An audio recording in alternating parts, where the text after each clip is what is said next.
Assalamualaikum warahmatullahi wabarakatuh.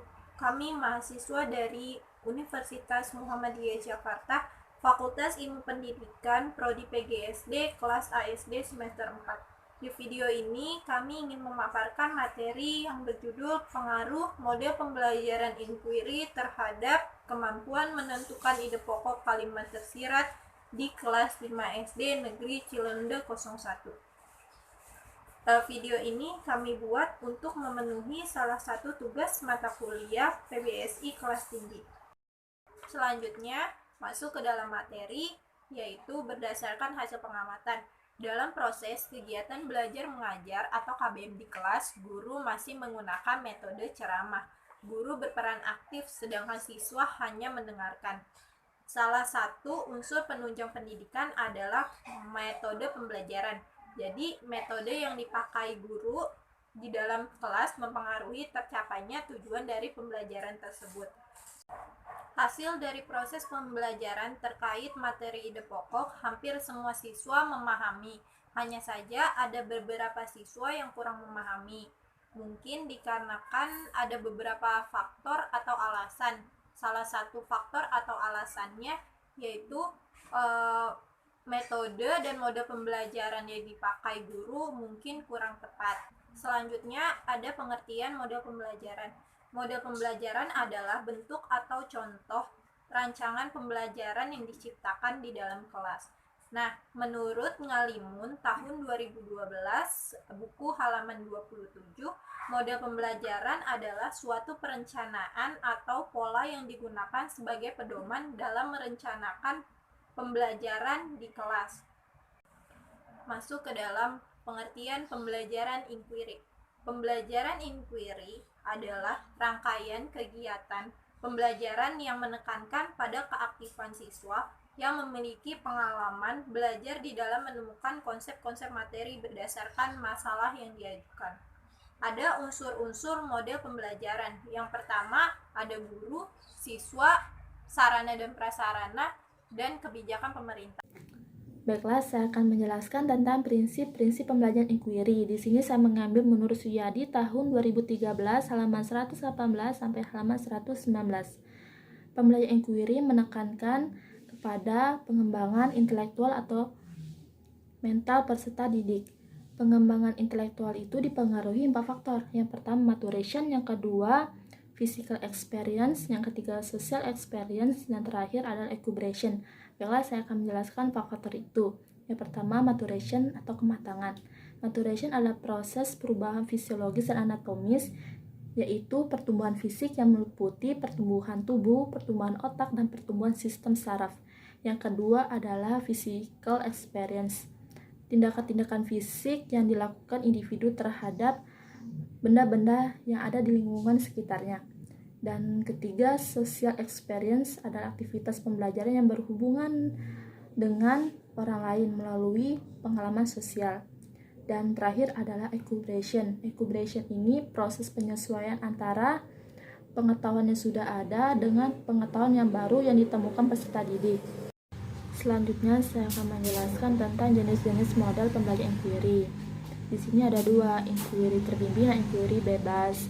Inquiry terbimbing adalah pendekatan inquiry saat guru membimbing siswa melakukan kegiatan dengan memberikan pertanyaan awal dan mengarahkan ke diskusi. Sedangkan inquiry bebas digunakan siswa yang telah berpengalaman belajar dengan mendekatkan inquiry, di mana siswa diberikan kebebasan dalam menemukan permasalahan yang telah diselidiki dan atau yang akan diselidiki, dan menemukan dan menyelesaikan masalah secara mandiri serta merancang atau melakukan langkah-langkah yang diperlukan.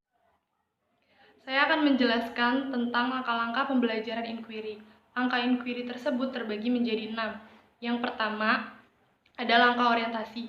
Langkah orientasi di sini ialah langkah untuk membina suasana pembelajaran yang responsif. Nah, yang kedua yaitu merumuskan masalah. Merumuskan masalah di sini ialah langkah untuk membawa siswa pada suatu persoalan yang mengandung teka-teki. Bisa dikatakan teka-teki di sini ialah rumusan masalah yang tentu saja pasti ada jawabannya. dan siswa didorong untuk mencari jawaban yang tepat. Dalam merumuskan masalah, di sini siswa dapat mengembangkan mental melalui proses berpikirnya. Nah, yang ketiga yaitu merumuskan hipotesis. Yang akan diketahui, hipotesis itu dugaan atau jawaban sementara. Maka hipotesis diuji kebenarannya.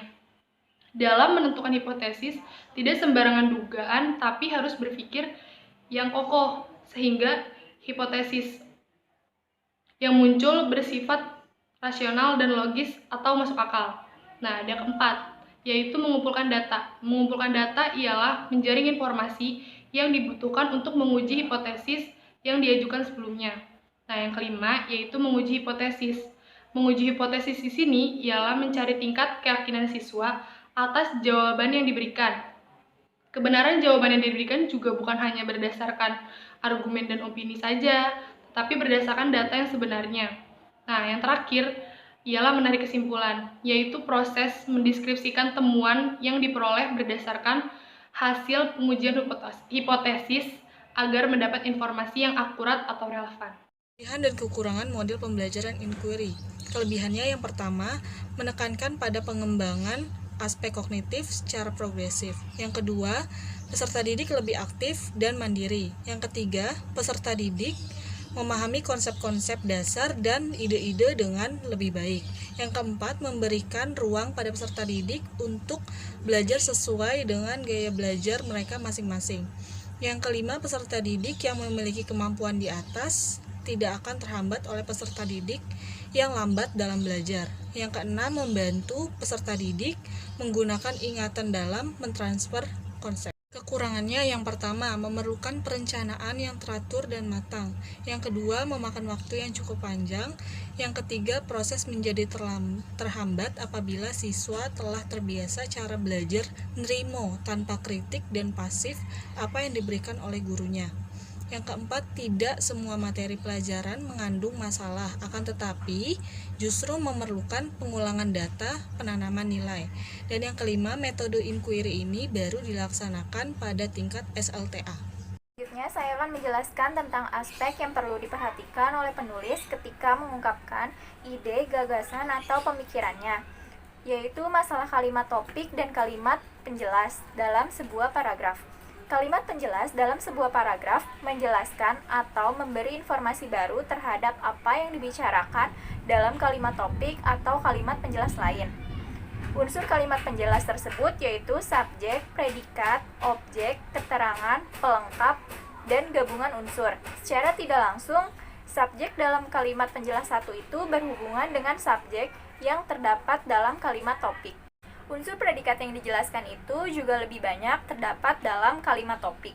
Sebanyak 9 atau 90% dari 10 paragraf yang unsur predikatnya dijelaskan oleh kalimat penjelas berada pada kalimat topik dan paragraf, atau 10% berada pada kalimat penjelas lain. Kalimat topik dijelaskan oleh salah satu kalimat penjelas, yaitu kalimat penjelas 1 atau kalimat penjelas setelah kalimat topik. Sementara itu, kalimat penjelas 2 dan seterusnya tidak menjelaskan predikat, tetapi menjelaskan unsur lain, yaitu subjek dalam kalimat topik. Pelengkap dalam kalimat topik juga dijelaskan oleh kalimat penjelas dan unsur pelengkap dalam kalimat penjelas. Yang satu juga dijelaskan oleh kalimat penjelas yang lain. Pelengkap pada kalimat penjelas lebih banyak dijelaskan daripada yang terdapat pada kalimat topik. Sebanyak 10 atau 42% dari paragraf yang unsur pelengkapnya dijelaskan oleh kalimat penjelas berada pada kalimat topik, dan 14 paragraf atau 58% berada dalam kalimat penjelas yang lain. Model hubungan itu diperoleh berdasarkan bagian kalimat mana yang dijelaskan atau didukung oleh kalimat penjelas. Dalam paragraf tertentu, semua kalimat penjelasnya menjelaskan, memberi informasi baru terhadap salah satu bagian atau kalimat topik model 1. Itu digambarkan bahwa kalimat topik A dijelaskan oleh semua kalimat penjelas B, C, D, E, dan seterusnya.